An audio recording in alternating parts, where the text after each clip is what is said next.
జగన్మోహన్ రెడ్డి గారు సుమారుగా 700 కోట్ల రూపాయల వ్యయంతో పల్నాడు జిల్లాలో పేదవాళ్ళకి వైద్యం అందాలనేటువంటి ఒక సదుపాయంతో పిడుగురాల పట్టణం దగ్గర ఉన్నటువంటి బ్రాహ్మణపల్లి గ్రామంలో ఈ పెద్ద మెడికల్ కాలేజ్ నిర్మాణం జరిగింది. ఈ మెడికల్ కాలేజ్ నిర్మాణంలో ఎంతోమంది పోలీసులు అడ్డంకులు పెట్టినా కూడా వాటన్నిటిని ఛేదించుకుంటూ మేము లోపలికి వెళ్ళడం జరుగుతుంది. జగన్మోహన్ రెడ్డి గారు లోపల ఏ విధమైనటువంటి సదుపాయాలు కల్పించాడు, ఎటువంటి నిర్మాణాలు చేపట్టారనేది ఒకసారి ప్రజలందరికీ తెలియాలనే ఉద్దేశంతో ఈ కార్యక్రమం తీసుకున్నాం.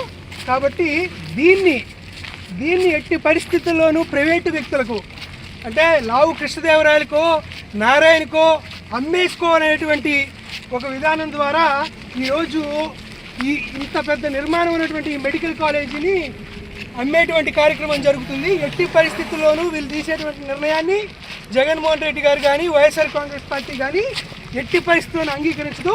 కాబట్టి ఈ నిర్మాణాలు పరిశీలించి వాస్తవ విషయాలు ప్రజలకు తెలియజేయాలనే ఉద్దేశంతోనే మేము ఈరోజు మెడికల్ కాలేజ్ లోపలికి వస్తడం జరిగింది. ఈ పోలీసు